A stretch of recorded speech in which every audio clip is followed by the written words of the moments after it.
আমার সোনার বাংলা, আমি তোমায় ভালোবাসি। সবুজ শ্যামলী ভরা আমারই দেশ, আমার সোনার বাংলাদেশ। যে সঙ্গীতের সাথে মিশে আছে বাংলাদেশের প্রকৃতি, যে সঙ্গীতের সাথে মিশে আছে বাংলাদেশের স্বাধীনতার চেতনা, সেই সঙ্গীতই কি এখন পরিবর্তন হতে যাচ্ছে? কেনই বা পরিবর্তন হতে যাচ্ছে? কি কারণে পরিবর্তন হতে যাচ্ছে? কারা পরিবর্তন করতে যাচ্ছে? তাদের মূল উদ্দেশ্যটা কি? সম্পূর্ণ বিস্তারিত এই ভিডিওর ভিতরে দেখবেন আপনারা।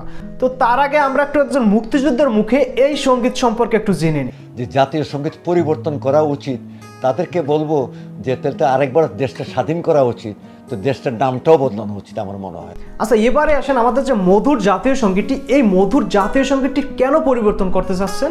এই মধুর জাতীয় সঙ্গীতটি পরিবর্তন করার জন্য বাংলাদেশের কিছু সংখ্যক মানুষ তারা নানান রকমের মতামত দিয়েছেন।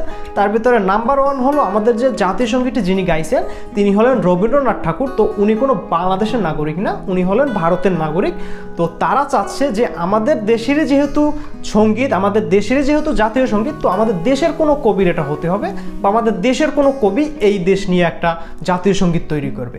জাতীয় সঙ্গীত পরিবর্তন করার জন্য দ্বিতীয় নম্বরে যে কারণ, সেই কারণটি হলো বাংলাদেশের কিছু সংখ্যক মানুষ চাইছেন আমাদের জাতীয় সঙ্গীত যিনি গাইছেন উনি বাংলাদেশের কোনো নাগরিক না, উনি হলেন ভারতের নাগরিক। তো ভারতের কোনো কিছুই আমরা বাংলাদেশে রাখবো না, ভারতের সব কিছু বয়কট করে দেব। এর জন্য জাতীয় সঙ্গীতটা পরিবর্তন করতে হবে। তবে এখানে আমার একটি পার্সোনাল কথা আছে, সেটি হলো আপনারা যদি ভারতীয় নাগরিক হিসেবে জাতীয় সঙ্গীতটি বয়কট করে দেন বা পরিবর্তন করেন, তাহলে আমাদের যে স্বরবর্ণ ব্যঞ্জন বর্ণ আমরা যে বাংলায় কথা বলি, এই স্বরবর্ণ ব্যঞ্জন বর্ণ তো তৈরি করেছিলেন ঈশ্বরচন্দ্র বিদ্যাসাগর। তো তিনি তো বাংলাদেশের কোনো নাগরিক না, তিনি হলেন ভারতের নাগরিক। তাহলে কি স্বরবর্ণ ব্যঞ্জন বর্ণ পরিবর্তন করে দেবেন? স্বরবর্ণ ব্যঞ্জন বর্ণ পরিবর্তন করে আপনারা কোন ভাষায় কথা বলবেন? তাহলে কি পাকিস্তানের উর্দু ভাষায় কথা বলবেন? গেল পয়েন্ট নাম্বার 2। এবারে আসেন জাতীয় সঙ্গীত পরিবর্তন করার জন্য পয়েন্ট নাম্বার 3-এ। 3 নম্বরে কিছু সংখ্যক মানুষ বলতেছেন যে আমাদের যে বাংলাদেশের জাতীয় সঙ্গীত, এই জাতীয় সঙ্গীতে নাকি ভুল রয়েছেন, এজন্য জাতীয় সঙ্গীতটি পরিবর্তন করতে হবে। এখানে আমার একটা কথা হলো, একটা ভুলের জন্য কি পুরো জাতীয় সঙ্গীতটি পরিবর্তন করতে হবে? আমাদের তো জাতীয় সঙ্গীত অনেক দেশেই পরিবর্তন হয়েছে, যেরকম আমাদের অস্ট্রেলিয়া তো জাতীয় সঙ্গীত পরিবর্তন করছেন। তো জাতীয় সঙ্গীতটি কীভাবে পরিবর্তন করছেন তারা যেখানে ওই জাতীয় সঙ্গীতটির একটা ওয়ার্ড ছিল, যে ওয়ার্ডটা ছিল ভুল একটা ওয়ার্ড, ওই ওয়ার্ডটা পরিবর্তন করে তারা আরেকটি ওয়ার্ড ওই জায়গায় যুক্ত করেছেন। তো আমাদের দেশের জাতীয় সঙ্গীতটি যদি ভুল থাকে, আপনারা সেই ওয়ার্ডটি বাদ দিয়ে নতুন একটি ওয়ার্ড সেখানে যুক্ত করেন বিশেষজ্ঞদের মতামত নিয়ে। আমি জানি না কোনখানে এই জাতীয় সঙ্গীতের ভিতরে ভুল আছে আমাদের বাংলাদেশের। তো এই গেল 3 নাম্বার। আচ্ছা, এবারে আসুন জাতীয় সঙ্গীত পরিবর্তন করার জন্য ফাইনালি পয়েন্ট নাম্বার 4-এ। 4 নম্বরে যিনি জাতীয় সঙ্গীতটি পরিবর্তন করতে যাচ্ছেন বর্তমানে, তিনি হলেন আমাদের আজমি সাহেব। তো আমাদের আজমি সাহেব তিনি বলছেন জাতীয় সঙ্গীতটি তা পরিবর্তন করবেন বা জাতীয় সঙ্গীতটি পরিবর্তন করতে হবে, যার এই একটি কথায় বাংলাদেশের তুমুল আকারে আলোচনা সমালোচনা বয়ে গেছে।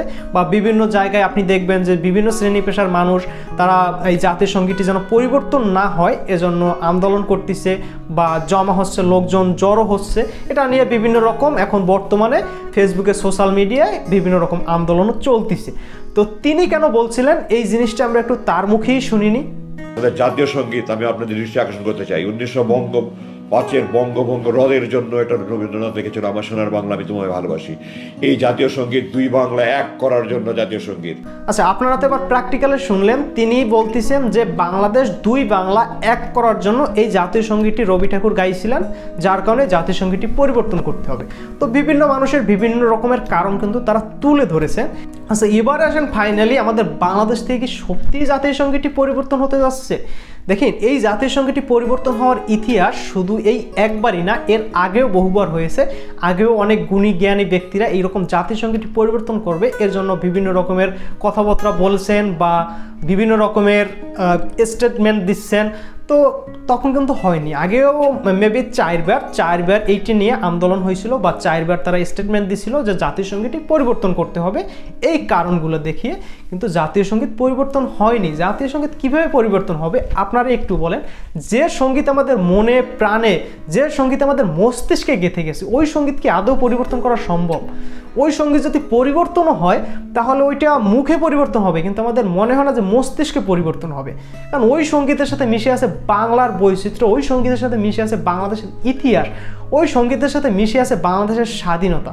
ওই সঙ্গীত কি আদৌ পরিবর্তন করা সম্ভব? তো এখন আপনাদের কাছে প্রশ্ন যে এই সঙ্গীত কি আদৌ পরিবর্তন হবে কিনা, বা এই সঙ্গীত কি আদৌ পরিবর্তন হওয়া সম্ভব কি? তো এই ছিল আজকের ভিডিও। দেখা হচ্ছে পরবর্তী কোনো ভিডিওতে। সেই পর্যন্ত ভালো থাকুন, এবং ভিডিওটি যদি ভালো লাগে, ঘামায় গেছি, অবশ্যই চ্যানেলটি সাবস্ক্রাইব করে রাখবেন। ধন্যবাদ।